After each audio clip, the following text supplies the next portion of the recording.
2022년 12월 23일 금요일 밤 예배에 하나님께서 우리에게 주시는 말씀은 전도서 11장입니다. 함께 봉독해 올리겠습니다. 너는 내 떡을 물 위에 던지라. 여러 날 후에 도로 찾으리라. 7에게나 8에게 나눠 줄지어다. 무슨 재앙이 땅에 임하는지 내가 알지 못함이니라. 구름에 비가 가득하면 땅에 쏟아지며 나무가 남으로나 북으로나 쓰러지면 그 쓰러진 곳에 그냥 있으리라.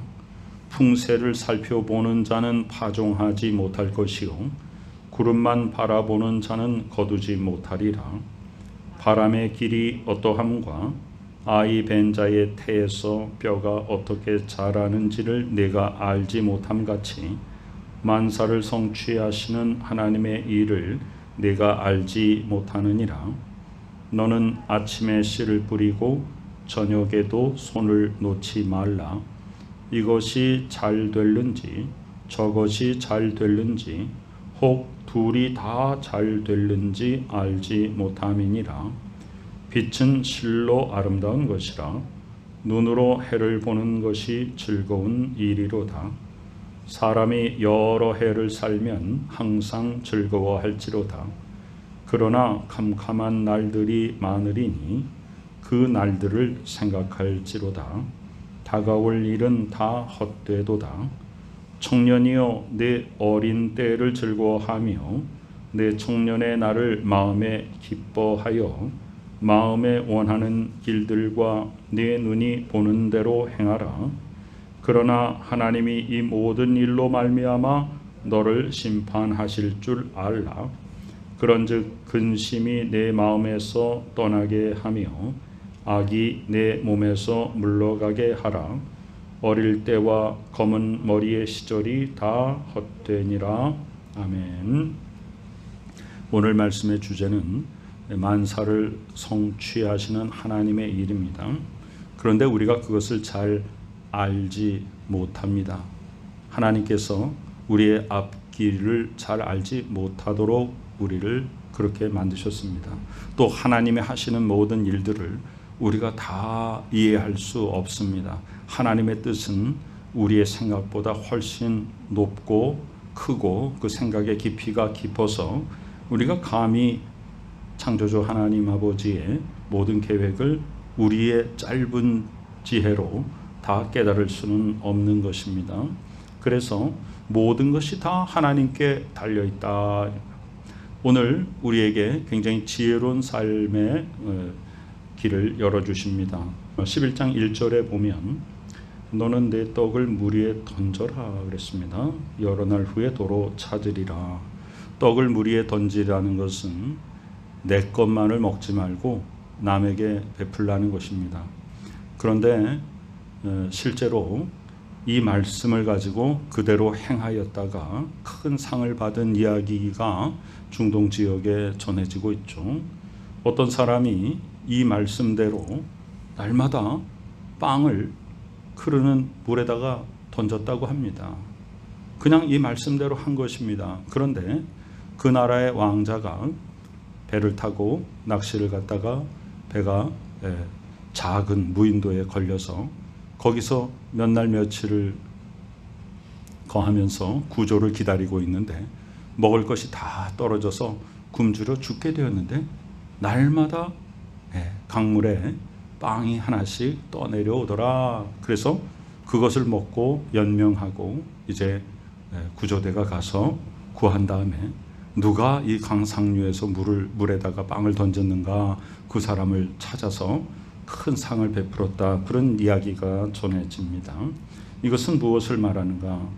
여러 날 후에 도로 찾으리라. 우리가 이 땅에 살면서 내가 내 것만을 위해서 살지 말고 다른 사람들에게 베풀면 그것이 나에게 돌아온다는 것이죠. 2절은 우리에게 더 구체적인 말씀을 주십니다. 7에게나 8에게 나눠줘라 그랬어요. 더 많이 나눠줘라 그랬어요. 하나님의 사랑은 참 신기한 것이죠. 세상의 것은 자꾸 자꾸만 움켜쥐고 남의 것을 빼앗아다가 내 것을 채우는 것이 이 세상의 경제 원리인데, 하나님의 원리는요, 사랑을 자꾸 베풀면 자꾸 더 늘어납니다. 내가 남에게 주면 내 것이 더 늘어납니다. 그것이 하나님 아버지께서 우리에게 주시는 축복의 원리입니다.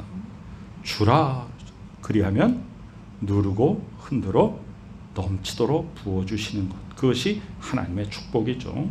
그래서 7에게나 8에게 나눠줘라. 그래서 하나님이 나에게 주신 축복을 이렇게 많이 자꾸만 나눠주면 무슨 재앙이 땅에 임할는지 내가 알지 못함이라.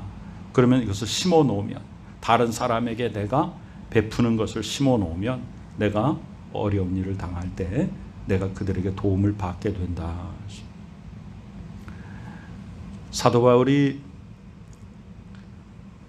제3차 전도여행에서 고린도 교회 성도들에게 예루살렘 교회가 어렵게 되었으니까 그분들을 돕는 구제 헌금을 걷어서 이제 예루살렘으로 가기를 원한다라고 고린도 교인들에게 간곡하게 당부하죠. 그러면서 뭐라고 합니까? 서로 평균하게 하렵니다.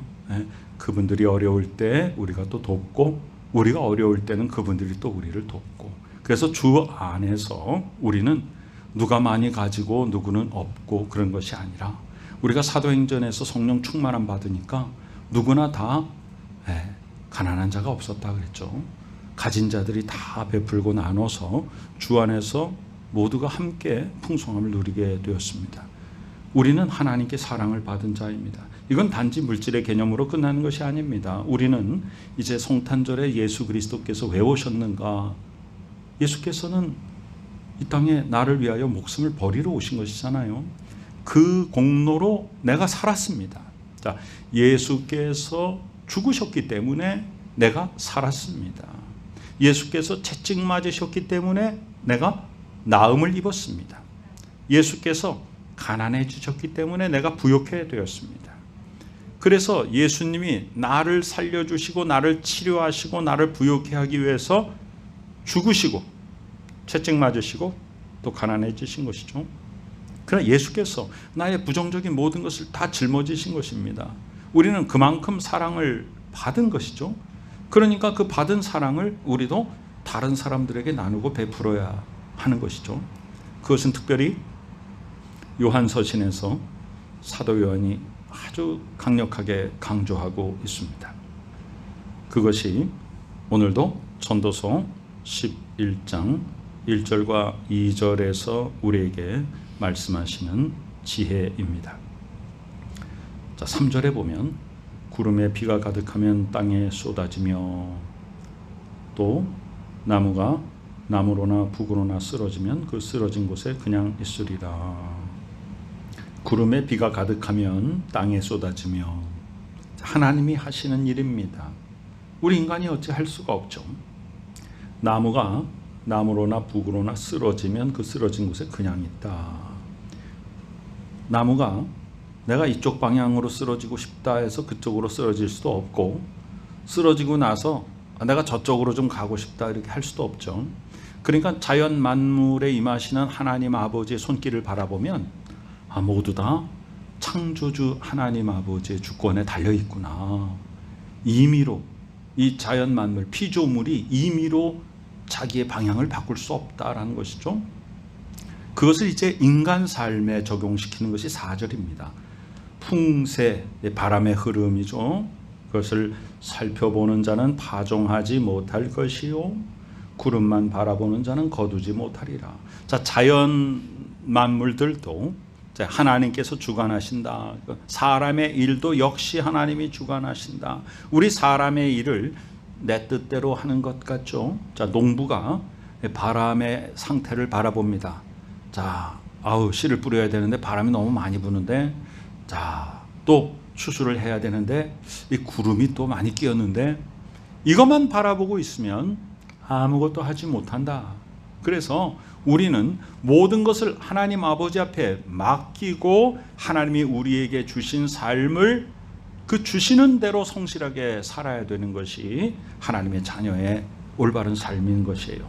어떤 것에 상황에 핑계대지 말고 하나님이 주신 우리에게 소중한 축복 시간이잖아요. 하루하루 우리에게 공평하게 주시는 우리의 시간을 소중히 여겨서 무엇 때문에 못한다 하지 말고 하나님이 주신 삶을 성실하게 아름답게 하나님 앞에 살라는 것입니다.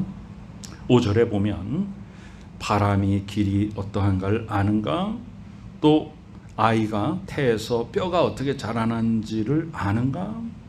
자, 우리가 모르지 않습니까? 지금 아무리 과학이 발달하고 의학이 발달해도 우리는 점점 대략적으로 뭔가 고대 사회보다는 지금 좀 알아가고는 있지만 그것을 정확하게 잘 알지 못합니다. 바람이 어디에서 어디로 가는지 우리가 정확하게 알 수 있습니까? 또한 아이가 태 안에서 어떻게 자라는지, 어떻게 생기는지 너무 신비로운 거 아닙니까? 그것을 우리 인간이 어찌 알겠습니까? 조물주 하나님 아버지의 섭리를 우리가 어떻게 다 알 수 있겠습니까? 그것처럼 만사를 성취하시는 하나님의 일을 우리는 모른다. 그러니까 어떻게 하라고요?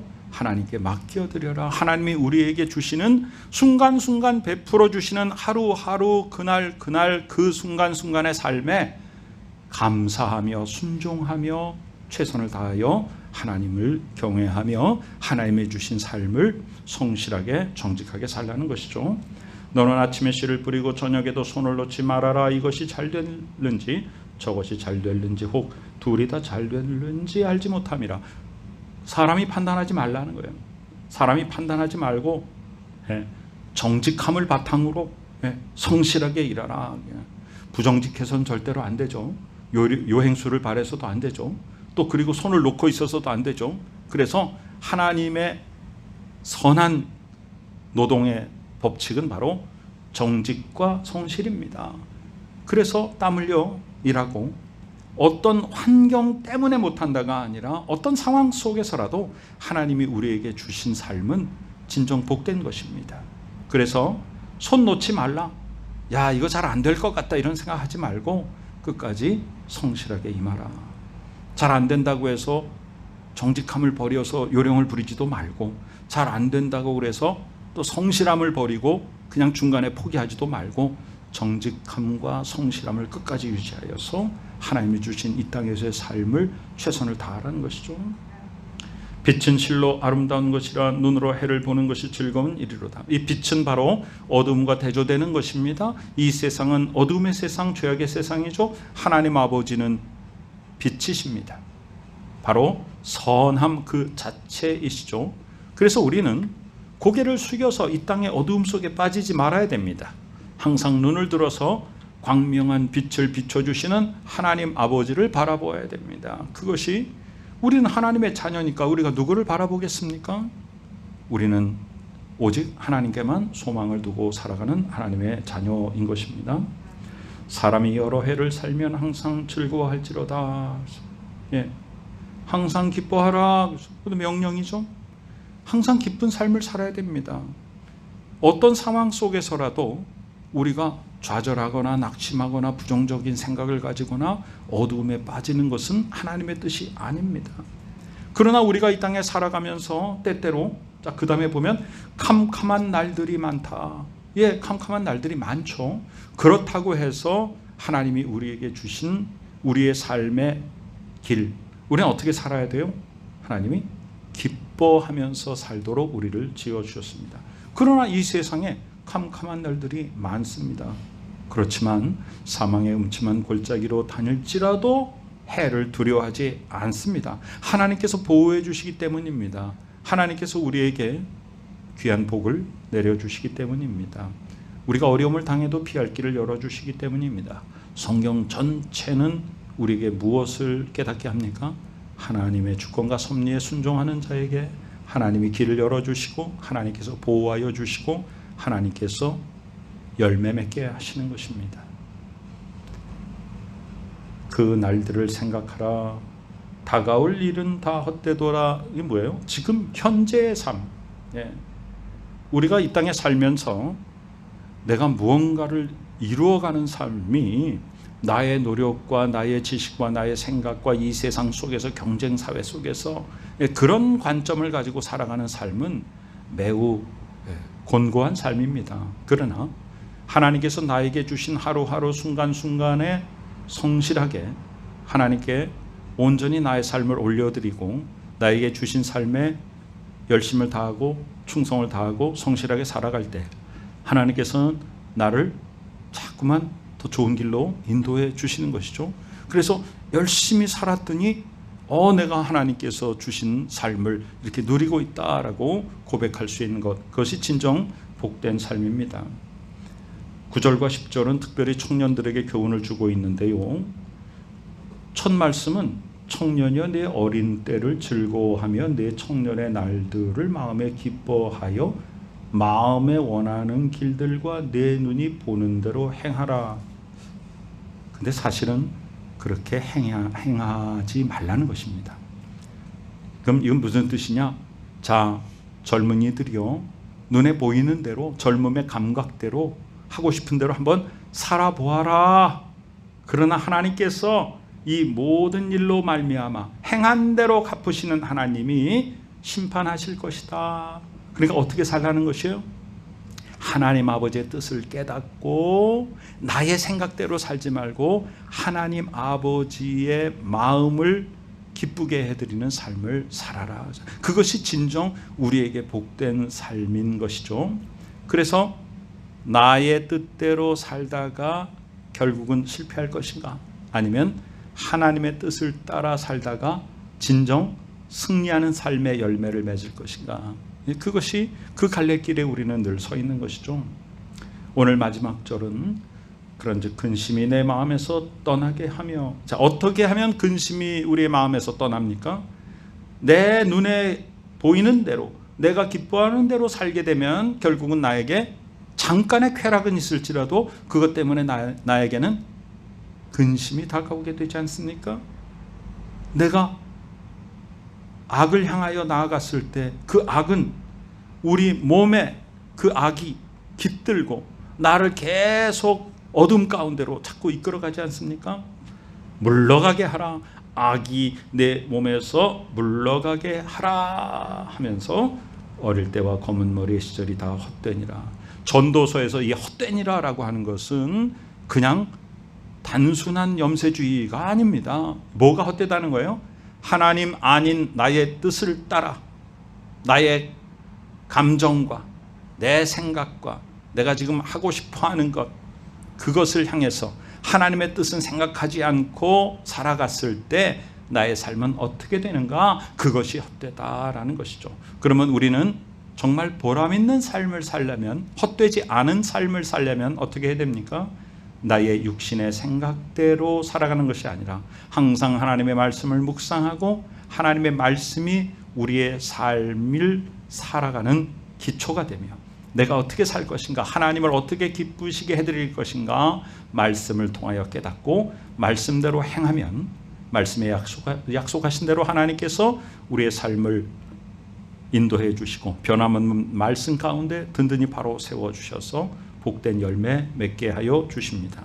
그것이 하나님 아버지께서 우리를 이끌어 주시는 만사를 성취하시는 하나님의 일입니다.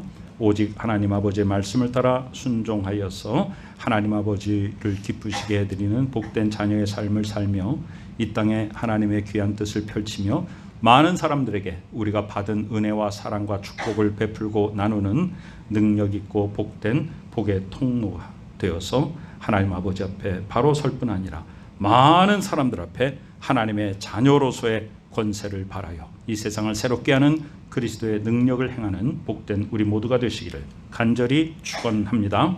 아멘. 아버지 하나님의 은혜 감사드립니다. 저희들을 사랑하여 주시는 복된 아버지 하나님 감사드립니다. 말씀 따라 순종하여 살게 하여 주옵소서. 나의 생각대로 살다가 넘어지지 않게 하여 주옵소서. 세상의 흑암 권세에 흔들리지 않도록 도와주시옵고 눈을 들어 하나님 아버지 얼굴의 광채를 바라보게 하여 주시옵고 하나님의 뜻을 따라 순종하여 복된 열매 맺는 저희들 되게 하여 주시옵소서. 지금은 우리 구주 예수 그리스도 귀하신 은혜와 하나님 아버지 크신 사랑하심과 성령의 놀라운 역사하심이 그저 말씀 따라 순종하여서 하나님이 기뻐하시는 복된 열매를 맺고 그것으로 하나님을 기쁘시게 해드리며 많은 사람들에게 덕과 유익을 끼치며 하나님 앞에 칭찬받는 삶을 살아가는 복된 믿음의 식구들의 머리 위에 지금부터 영원까지 함께 계시옵기를 간절히 축원하옵나이다. 아멘.